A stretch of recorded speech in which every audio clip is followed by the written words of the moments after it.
नमस्कार, आप देख रहे हैं न्यूज वॉच इंडिया। मैं हूं आपके साथ पंकज यादव। करते हैं बुलेटिन की शुरुआत। तो चुनाव के समय सेल्फ गोल करने के लिए मसूर कांग्रेस ने एक बार फिर से कर्नाटक में सेल्फ गोल कर दिया है। अभी तक कांग्रेस कर्नाटक के चुनावों में स्थानीय मुद्दों को उठाने की वजह से ही आगे चल रही थी। चुनावों में बीजेपी का सबसे मजबूत राष्ट्रीय मुद्दा होता है, तो बीजेपी अपने मजबूत मुद्दों को हर चुनाव में जोर शोर से उठाती है। कर्नाटक चुनाव में बीजेपी ने कई बार कांग्रेस को अपनी पिच पर लाने के लिए कोशिश की, अर्थात राष्ट्रीय मुद्दों को मुख्य मुद्दा बनाने की भी कोशिश की गई। कर्नाटक चुनाव में कांग्रेस के राष्ट्रीय अध्यक्ष मल्लिकार्जुन खड़गे ने पीएम मोदी को जहरीले सांप कहा था। बीजेपी ने उस समय इस मुद्दे को चुनाव का मुख्य मुद्दा बनाने की बहुत कोशिश की, लेकिन कांग्रेस बीजेपी के झांसे में नहीं आई और उसने पूर्व चुनावों से सबक लेते हुए स्थानीय मुद्दों पर ही अपना फोकस रखा। पर चुनाव घोषणा पत्र जारी करते ही घोषणा पत्र कांग्रेस के गले की फांस बन गया, क्योंकि घोषणा पत्र में कांग्रेस ने बजरंग दल की तुलना पीएफआई से करते हुए प्रतिबंध लगाने का वादा किया।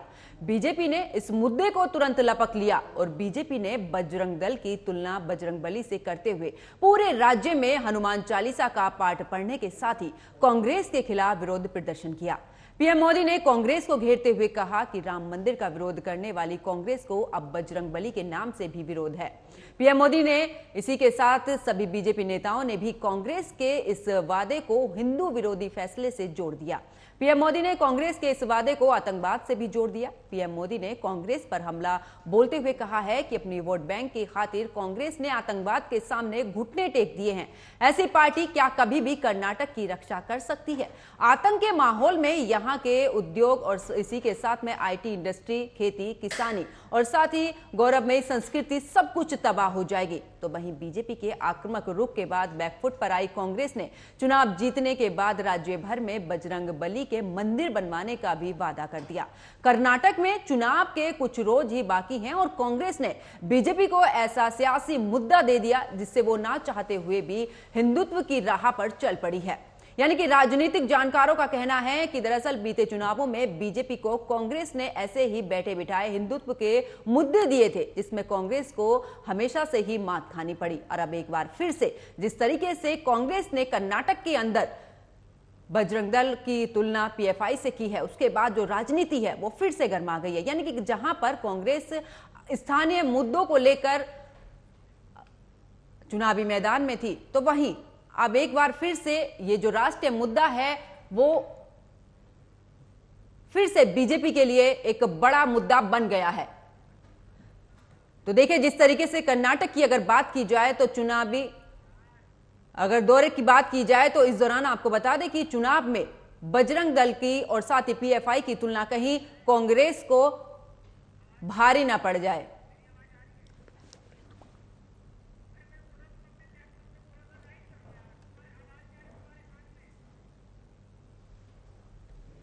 तो देखिए, कर्नाटक की अगर बात की जाए तो इस दौरान आपको बता दें कि जिस तरीके से कांग्रेस और बीजेपी में चुनाव के दौरान में जुबानी जंग भी देखने को मिली थी, तो एक बार फिर से आपको बता दें कि जिस तरीके से बीजेपी और कांग्रेस के बीच में तमाम तरीके की अब इस तरीके की बातें निकलकर सामने आ रही, जहां पर जो कांग्रेस थी वो स्थानीय मुद्दों को लेकर अब चुनावी मैदान में थी, तो वहीं अब बीजेपी को ये राष्ट्रीय मुद्दा जो है वो कांग्रेस की तरफ से मिल चुका है।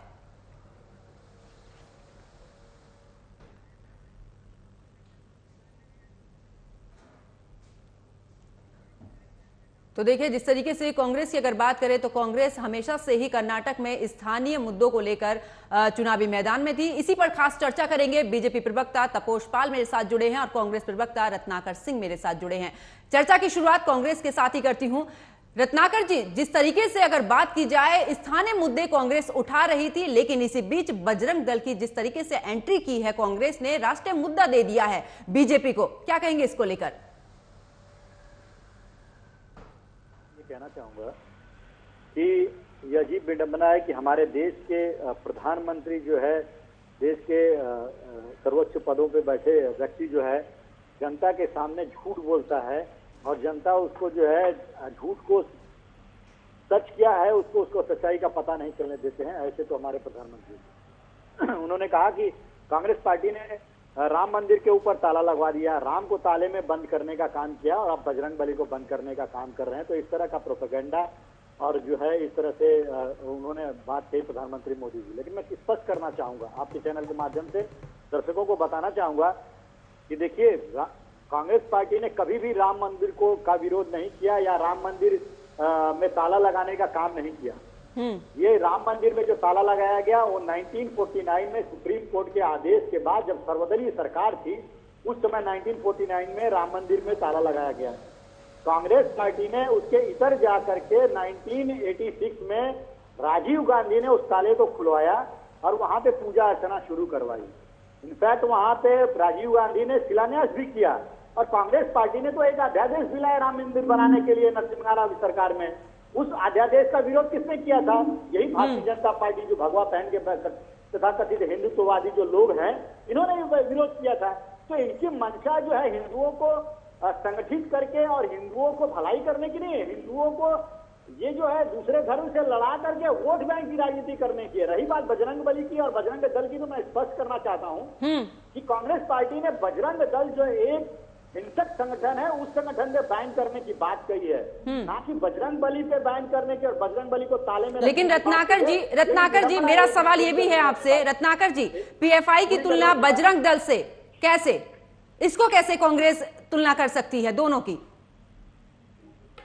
देखिए, मैं आपको वही बताना चाहता हूँ, कांग्रेस पार्टी ने बजरंग दल को बैन करने की बात कही और बजरंग दल वह दल है जो धर्म के नाम पर हिंसा फैलाने का काम करता है और तमाम इसके अगेंस्ट में जो है केसेस और एफआईआर दर्ज हो चुके हैं। आपने देखा होगा कि गो हत्या में तमाम इनके बजरंग दल के कार्यकर्ता जो हैं उसमें लिप्त पाए गए हैं।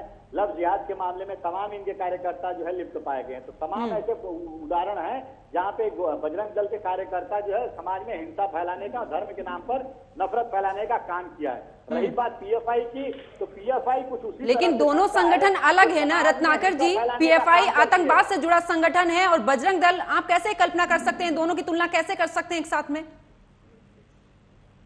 पंकज जी, मैं वही कह रहा हूँ, बजरंग दल एक ऐसा संगठन है। अब आपको मैं उदाहरण के तौर पर बता देना चाहता हूँ, आप समझिए कैसे किस तरह से हिंसा फैलाने का काम बजरंग दल करती है। अभी आपको याद होगा कि मॉब लिंचिंग जब इस देश में बहुत जोरों पे हो रहा था, तो उस समय जब मॉब लिंचिंग में इनके जो लोग होते थे वो कैसे लोगों को बांध करके और जय श्री राम का नारा लगाकर मारते थे। तो आपने देखा नहीं कि समाज, भगवान श्री राम जो मर्यादा पुरुषोत्तम है, जो जीने की राह दिखाते हैं, जो हमको आदर्श सिखाते हैं, हमको कैसे जीना है समाज में, उस आदर्श का पाठ पढ़ाते हैं, उनका नाम जो हम प्रेम से और सद्भावना के साथ उनकी पूजा करते हैं, उनका नाम आप किसी को मारने में उपयोग करते हैं, तो किस तरह से इनकी मानसिकता बन गई है। ये समाज को किधर से लेके जाने का काम कर रहे हैं। तो कहीं ना कहीं बजरंग दल लिप्त पाया गया है, इस तरह से हिंसक धर्म के नाम पर जो है हिंसा फैलाने में लिप्त पाया गया है, इसलिए कांग्रेस पार्टी ने ये निर्णय लिया है। सही बात मैं और आपको बताना चाहता हूं कि किस तरह से ये जो है भगवान को आगे करते हैं, ये भगवान को भी अपमानित करने का काम करते हैं। हमने प्रभु श्री राम को कभी ताले में बंद नहीं किया, हमने तो प्रभु श्री राम का ताला खुलवाकर उनको पूजा अर्चना शुरू की। हमने कभी बजरंग बली को ताला में बंद करने की बात नहीं की। हम भी बजरंग बली के भक्त थे, अपने घर में रोज हनुमान चालीसा पढ़ते। आज शनिवार का दिन है, आज भी हमने हनुमान चालीसा पढ़ा, हम पूजा करते हैं हनुमान जी की। लेकिन हम जो बजरंग दल जो नाम रखा है, उसका ये मतलब नहीं है कि बजरंग बली को हम बैठ कर रखते हैं। अब तो कल आशाराम बापू है, उनके ऊपर बलात्कार के तमाम केसेज है, तो उनको भी ये डिफेंड करना शुरू कर देंगे क्योंकि उनके नाम के पीछे राम लगा है। तो ये किस तरह की मानसिकता पाल बैठे और कितना झूठा प्रोपेगेंडा ये समाज में फैलाएंगे, मैं ये नहीं समझ पाता हूँ। चलिए, बीजेपी प्रवक्ता तपोष जी भी मेरे साथ जुड़े हैं, उनसे भी बात करते हैं। तपोष जी, क्या कहेंगे बजरंग दल की, अगर जिस तरीके से बात कर रही है कांग्रेस की, हिंसा फैलाने के लिए, संस्कृति बचाने के लिए, तमाम इस आर्ग में ये जो बजरंग दल है वो हिंसा फैलाता है और इसी वजह से बैन करने की बात की जा रही है, क्या कहेंगे इस पर? जी देखिए, एक एक करके मैं सारे जवाब देता हूँ आपको। अभी कांग्रेस के प्रवक्ता जी ने क्या बताया कि राम मंदिर के लिए इन्होंने प्रयास किया और राम मंदिर ये नहीं बना पाए। ठीक, देखिए कांग्रेस की हमेशा से एक नीति रही है, हटकाना, लटकाना, झटकाना, यही काम रहा है इनका। ये इसी राजनीतिक चीजों में माहिर है। इनकी जो एनआईसी बनती थी उसमें लोग सिर्फ मैनिपुलेशन पे काम करते थे, किस तरीके से मैनिपुलेट करे, लोगों को इंगेज रखे, कोई सोल्यूशन ना दे और सब लोगों को कोई निर्णय पे ये कभी आज तक पहुंचे ही नहीं। देखिए, भाजपा के लिए मैं बता दूं, ना तो हम समस्याओं को टालते हैं और ना ही हम उसको पालते हैं। हम सारी समस्याओं का उन्मूलन करते हैं। धारा 370 हमने समाप्त किया। राम मंदिर भले कोर्ट से आया हो, लेकिन हमारे समय में आया। आप नोटबंदी हमारे समय में आया। कर्नाटका में एंटी काउ स्लॉटर लॉ हमारे समय में बना। आज रामनगर में, बेंगलोर में राम मंदिर बनने जा रहा है, हमारे समय में बना है। एंटी कन्वर्जन लॉ हम लेके आए कर्नाटका में। पीएफआई को बैन हमने किया। ये क्या किए और ये अपने मैनिफेस्टो में क्या लिखते हैं? बजरंग दल को बैन करेंगे, पीएफआई की कोई चर्चा नहीं होती है। इन्होंने अपने मैनिफेस्टो में, और इनके प्रवक्ता भी कई न्यूज चैनल में बता चुके हैं कि 370 हम रिस्टोर करेंगे, ट्रिपल तलाक हम रिस्टोर करेंगे। ट्रिपल तलाक को हमने बैन किया है। एंटी कन्वर्जन लॉ अगर यहाँ पे कर्नाटका में आ जाएगी तो ये रिस्टोर कर देंगे। एंटी काउ स्लॉटर लॉ, उसको ये दोबारा रिस्टोर कर देंगे क्योंकि भाजपा ने उस पर बैन लगाया है। पीएफआई को ये बैन फिर से हटा देंगे और उसको रिस्टोर करेंगे और बजरंग दल पे बैन लगाएंगे। ये किस तरीके की राजनीति कर रहे हैं? ये आज हमें बता रहे थे विकास की राजनीति। देखिए, कांग्रेस आज तक कर्नाटका में केवल टीपू सुल्तान की महिमा करती रही। टीपू सुल्तान जयंती, टीपू सुल्तान ये, टीपू सुल्तान वो। नाथ प्रभु केम्पे गौड़ा जी का कभी महिमा मंडन इन्होंने किया, जिन्होंने बेंगलोर बनाया। इन्होंने कभी बसवेश्वरा अन्ना जी का नाम लिया, जिन्होंने डेमोक्रेसी के लेवल पे, देखिए जी, इस सॉइल के जो प्राइड है ना, उनको कभी इन्होंने अपलिफ्ट नहीं किया। ये केवल तुष्टिकरण की राजनीति करते हैं। इनको ये लगता है क्या शॉर्टकट तरीका मिल जाए कि तुरंत इनको वोट मिल जाए और उससे ये सत्ता में आ जाए। इसी के चलते ये आज अपने ही बैकफुट पे गए। मैं ये अगर डेवलपमेंट की बात करते हैं, मैं 3-4 चीजें गिना देता हूँ। देखिए, 115 यूनिकॉर्न्स वो कर्नाटका बेंगलोर से हैं। ऑपरेशनल 70 किलोमीटर नम्मा बेंगलुरु, जो कि कमर्शियल है, आज बहुत ट्रैफिक की मार से चल रहा है। 70 किलोमीटर से बेंगलोर को काम किया गया और 70 किलोमीटर वो कमर्शियलाइज कर दिया गया है। 3 लाख घरें बने हैं जो कि यहाँ के लोगों के लिए किया गया था।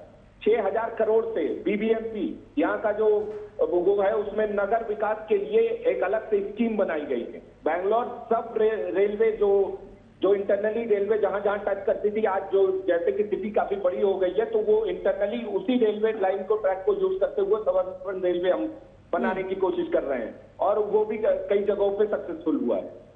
इन्होंने प्रभु श्री हनुमान जी का इन्होंने बैन करने की बात की है। मैं आपको बता दूं, हनुमान जी यहीं पे जन्म हुआ था। किष्किंधा पर्वत उसके लिए फेमस है। अंजनिया हिल के नाम से वो फेमस है और काफी बड़े बड़े लेकिन कांग्रेस का तो कहना है ना तपोश जी कि बजरंग बली और बजरंग दल दोनों की तुलना एक नहीं है। नहीं, मैं इनकी इंटेंशन मैं बता देता हूँ। देखिए, अंजनिया स्वामी टेम्पल और अंजनिया हिल करके फेमस है। ये इतने दिन तक सरकार में थे। ये हनुमान जी को महिमा मंडित करते कभी नहीं किया। इन्होंने किसको महिमा मंडित किया? टीपू सुल्तान को। टीपू सुल्तान जयंती बनाएंगे, ये दिक्कत है इनके साथ। तो कांग्रेस किस तरीके की राजनीति करती है? देखिए, कांग्रेस सत्ता में आने से पहले तुष्टीकरण करती है और सत्ता में आने के बाद कोलगेट स्कैम करती है 1.86 लाख करोड़ का। 2G स्कैम करती है 1.76 लाख करोड़ का। मनरेगा स्कैम करती है 10 लाख करोड़ का। कॉमनवेल्थ स्कैम करती है 70,000 करोड़ का। ब्राइस देती है हेलीकॉप्टर डीलर को 362 करोड़ का और 12 करोड़ का ब्राइस जो है ये रेलवे चेयरपर्सन को भी दिए। तो इस तरीके, अगर आप कांग्रेस फाइल्स देखेंगे तब आपको किस तरह कांग्रेस ने लूटने का काम किया है। 4 बिलियन 820 बिलियन एंड 690 तपोश जी, मैं आपके पास वापस लौटूंगी। रत्नाकर जी, कांग्रेस जिस तरीके से कर्नाटक में आपने बजरंग दल को बैन करने की बात की है, लेकिन जहां जहां पर आपकी सरकार है, चाहे राजस्थान हो या छत्तीसगढ़ हो, वहां पर तो एक्टिव है ना, वहां पर इस मुद्दे को नहीं उठाया गया है। और जहां पर एक्टिव नहीं है बजरंग दल ज्यादा, वहां पर आपने इस मुद्दे को उठाया है। क्या मात्र चुनावों के लिए? जी देखिए, मैं 2-3 बिंदु हैं जो मेरे जो भाई यहाँ बैठे हैं पैनलिस्ट, उनकी बातों पे थोड़ा सा आ जाता हूँ। फिर उसके बाद वो बहुत शॉर्ट में आपको रिप्लाई कर दूंगा कि क्यों हम दूसरे राज्यों में जो है नहीं कर रहे हैं। इन्होंने कहा तुष्टीकरण, इन्होंने कहा लोकतंत्र, इन्होंने कहा स्कैम। ये तीनों बिंदुओं पर मैं आना चाहूँ। ये कहते हैं कि कांग्रेस पार्टी तुष्टीकरण की राजनीति करती है। मैं आपको बताना चाहूंगा, कांग्रेस पार्टी नहीं, ये भारतीय जनता पार्टी है जो हमेशा से तुष्टीकरण की राजनीति करती आ रही है।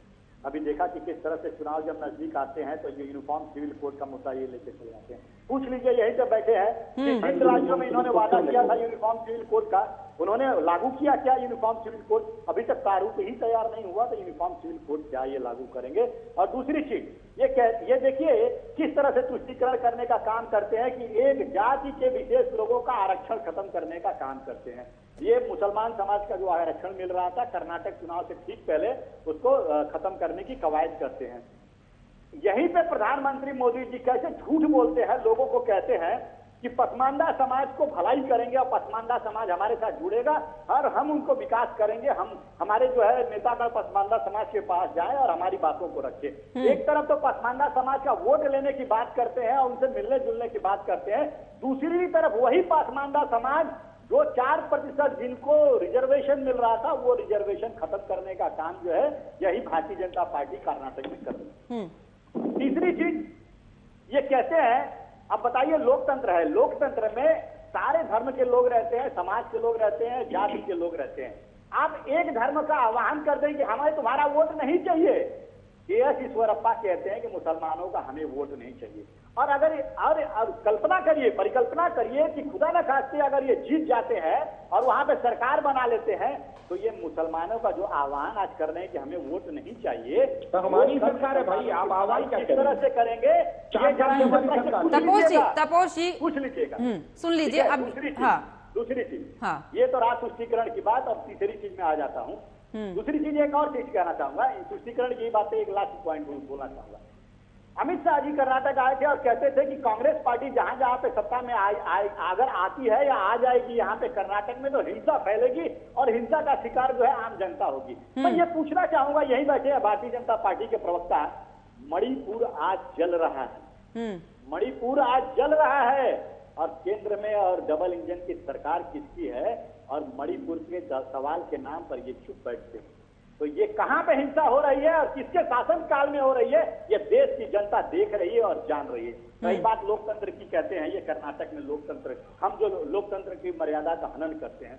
अरे भाई साहब, कर्नाटक में भ्रष्टाचार के बुनियाद पे बनी है आपकी सरकार, ऑपरेशन लोटस के तहत बनी है आपकी सरकार। जनता ने जनादेश जो दिया था वो हमारी पार्टी को, हमारे अलायंस को दिया था और आपने ऑपरेशन लोटस चलाया और सरकार को गिरा दिया। आपकी सरकार 40% कमीशन वाली सरकार कर्नाटक में आज भी जाती है। आप ही के कार्यकर्ता ने एक चिट्ठी लिखी आपके के.एस. ईश्वरप्पा को, जो पीडब्ल्यूडी मिनिस्टर थे, और लिखा उन्होंने कि 40% कमीशन से मैं तंग आकर सुसाइड कर रहा हूं। क्या कहना है आपके? राज्य ठेकेदार बार बार पत्र लिखता है प्रधानमंत्री करप्शन से, तो क्यों नहीं आप जवाब देते हैं? आपके विधायक 8-8 करोड़ कैश के साथ बरामद होता है, क्या सिंडिकेट है ये बता दीजिए। रही बात, ये कहते हैं स्कैम की, जो कांग्रेस पार्टी ने 2G घोटाला, 3G घोटाला, पता नहीं क्या क्या घोटाला आरोप लगाते हैं और जनता को जो है एक परसेप्शन क्रिएट करते हैं प्रोपेगेंडा के तहत कि कांग्रेस पार्टी भ्रष्टाचार। ठीक है रत्नाकर जी, मेरा भी सवाल था कर्नाटक में आखिरकार बजरंग दल का मुद्दा क्यों उठाया गया? बाकी जगह पर भी है ना जहां पर कांग्रेस की सरकार है। लास्ट पॉइंट कंप्लीट करता हूं, फिर आपसे जवाब। देखिए, ये कहते हैं कि कांग्रेस पार्टी ने भ्रष्टाचार किया, 2G घोटाला, कोयला घोटाला, हवा पाताल आकाश, सब घोटाला का बात जिक्र करते हैं। मैं यही चैनल पे बैठकर इस महाशय से पूछना चाहता हूं कि आप बता दीजिए 9 साल के दौरान कितने कांग्रेस के नेताओं के ऊपर आपने भ्रष्टाचार सिद्ध किया है? आरोप तो आप आए दिन लगाए रहते हैं, आपने कितने भ्रष्टाचार के सिद्ध किया है और कितने कांग्रेस के नेताओं को आपने जेल में डाला है, ये बता दीजिए। हरियाणा की सरकार क्लीन चिट रॉबर्ट वाड्रा को देती है डीएलएफ घोटाले में, क्यों देती है भाई? आप तो चिल्ला चिल्ला के कहते थे कि ये घोटालेबाज है, इन्होंने लैंड घोटाला किया है। तो कहीं ना कहीं ये झूठ बोलने का, प्रोपेगेंडा रचने का, लोगों को एक परसेप्शन क्रिएट करने का काम करते हैं। जिस प्रकार हमने बजरंग दल को बैन करने की बात कही है और ये जनता के बीच में जा जाकर कहते हैं कि हमने बजरंग बली को बैन करने की बात की, कितनी झूठ और फरेब की ये सरकार है, आप समझ सकती हैं। रही बात, मैं बात आ जाता हूं कि हमारी यहाँ पे सरकारें, हम बजरंग दल को क्यों नहीं बैन करेंगे। देखिए पंकज जी, मैं एक चीज कहना चाहूंगा कि ये जो किसी भी संस्था को इस तरह से बैन करने का काम जो है वो केंद्र में बैठी हुई सरकार निर्णय लेती है। हमने निश्चित रूप से कहा है कि हम बजरंग दल को बैन करेंगे। हम प्रोसेस भी वहां पे इनिशिएट करेंगे, हम सत्ता में आएंगे तो। लेकिन केंद्र सरकार अगर वहां पे अगर उसको हमारी मांग को मानती नहीं है और हमारे रिक्वेस्ट को, हमारे दरखास्त को रिजेक्ट कर देती है तो लेकिन कर्नाटक में ही क्यों? मेरा सवाल रत्नाकर जी, मेरा सवाल यही है, कर्नाटक में क्यों, राजस्थान छत्तीसगढ़ में क्यों नहीं? क्योंकि वहां भी कांग्रेस की सरकार है और बजरंग दल तो हर जगह पर अपने एक ही तरीके का काम कर रहा है ना, फिर आखिरकार कर्नाटक में ही क्यों आपने बजरंग दल को बैन करने की बात कही है? मेरा छोटा सा सवाल और सीधा जवाब इस पर, क्योंकि समय बहुत कम है। देखिए, ये इस तरह की संस्थाओं पे बैन जो होता है वो केंद्र के संस्कृति के बिना नहीं होता है, मैं आपको स्पष्ट रूप से बोलना चाहता हूं। और हमारी सरकार केंद्र में जब ही आएगी, निश्चित रूप से हम 100% कटिबद्ध हैं। बजरंग दल, और मैं कहना चाहूंगा कि भारतीय जनता पार्टी को भी वो इनिशिएटिव लेना चाहिए कि तमाम ऐसी संस्थाएं जो हैं जो समाज में हिंसा फैलाने का काम करती है, समाज में धर्म के नाम पे कटुता फैलाने का काम करती है, वो सारे संस्थाओं को बैन करने का काम भारतीय जनता पार्टी या अन्य दलों को भी करना चाहिए। चलिए तपोस जी, क्या कुछ कहेंगे, क्योंकि तमाम संगठन जो हैं वो बीजेपी के संरक्षण में पड़ रहे हैं, ये आरोप कांग्रेस की तरफ से लग रहा है। देखिए, एक एक करके सबका जवाब देता हूं मैं। इन्होंने यूनिवर्सल सिविल कोड की बात की है, गोवा में यूनिवर्सल सिविल कोड लागू है, ठीक है, कहीं से कोई दिक्कत आया है? नहीं आया है। एक देश एक विधान, ये हमारा मंत्र रहा है और हम इसे करेंगे। एक देश में, देखिए एक मिनट, मुझे आप ही का मैं जवाब दे रहा हूँ, अब आप जवाब ले लीजिए। अरे आप जवाब ले लीजिए ना। देखिए, एक देश एक विधान, ये हमारा मंत्र रहा है और हम इसको करेंगे। यूनिवर्सल सिविल कोड हम पूरे देश में लागू होगा, आज नहीं तो कल होगा, जरूर होगा। 4% आरक्षण की बात कर रहे हैं। 4% आरक्षण इन्होंने मुस्लिमों को किस आधार पे दिया? यहाँ तेलंगाना गवर्नमेंट ने मुस्लिम तुष्टिकरण के तहत 4% आरक्षण दिया। इस देश में संविधान में जाति के आधार पे आरक्षण देने का प्रावधान है। इन्होंने धर्म के आधार पे दिया, किस बेसिस पे धर्म पे दिया? देखिए, अब ये जवाब सुनने की क्षमता नहीं है इनमें। रत्नाकर जी, अब सुन लीजिए। रत्नाकर जी, आपको बोलने का पूरा मौका मिला था, अब आप सुन लीजिए।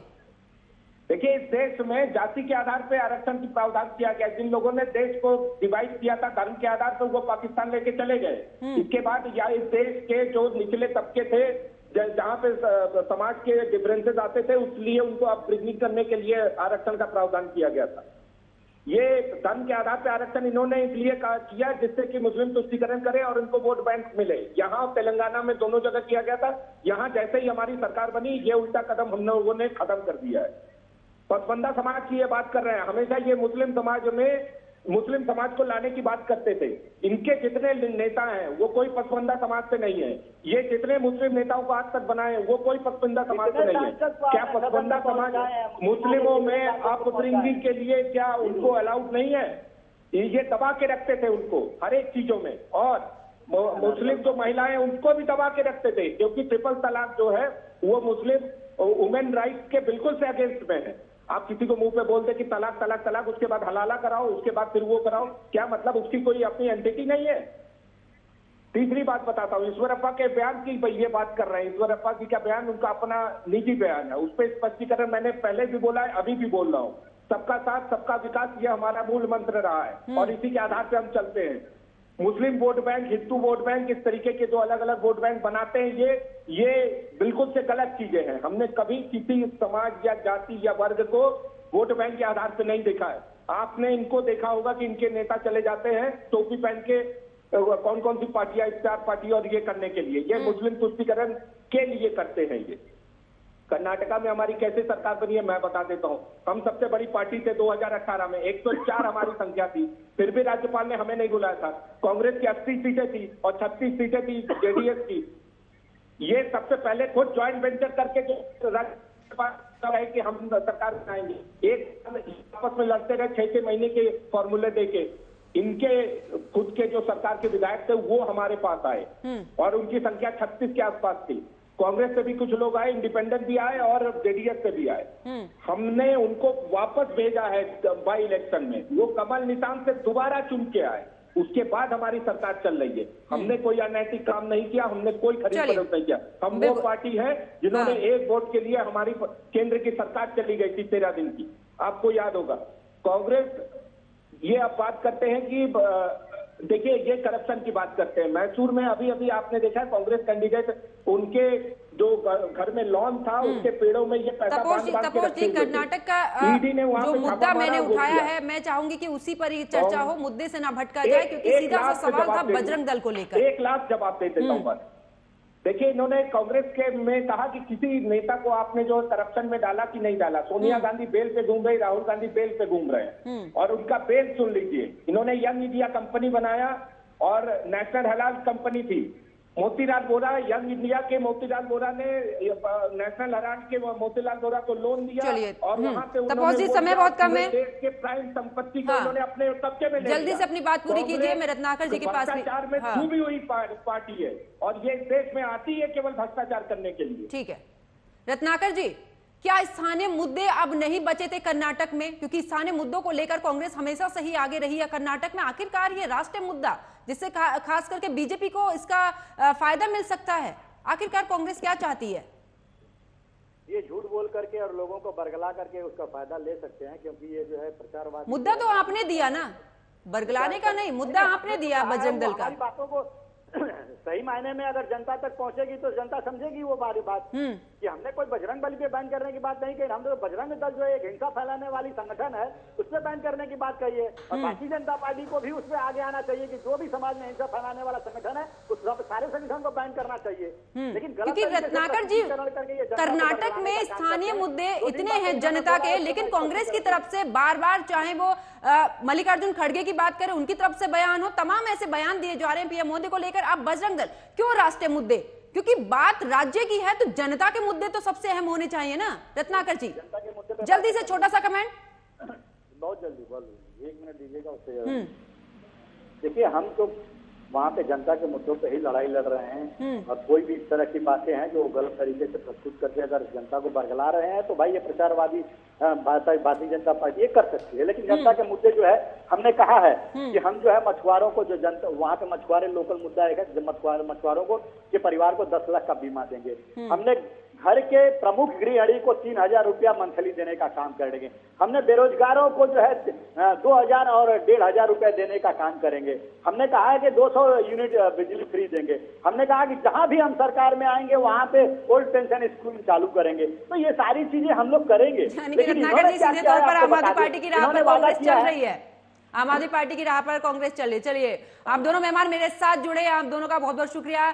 तो देखिए जिस तरीके से कर्नाटक की अगर बात करें तो कर्नाटक में जहां पर कांग्रेस क्षेत्रीय की अगर बात करें तो कांग्रेस जनता के मुद्दों को लेकर, स्थानीय मुद्दों को लेकर हमेशा से ही कर्नाटक में आगे चल रही थी। लेकिन जिस तरीके से अब कांग्रेस ने बजरंग दल का मुद्दा उठाया है, जैसे कि हमने पहले भी देखा है कि बीजेपी हमेशा से ही राष्ट्रीय मुद्दों पर कहीं ना कहीं जो विपक्ष है उस पर भारी नजर आई थी, और ऐसा हो सकता है कि जिस तरीके से अब कर्नाटक में बजरंग दल का मुद्दा उठ चुका है, क्या एक बार फिर से राष्ट्रीय मुद्दा बनाकर बीजेपी कांग्रेस को मत दे पाएगी? ये तो फिलहाल आने वाला वक्त बताएगा। मेरे साथ फिलहाल इतना ही। आप देखते रहिए न्यूज़ वॉच इंडिया। नमस्कार।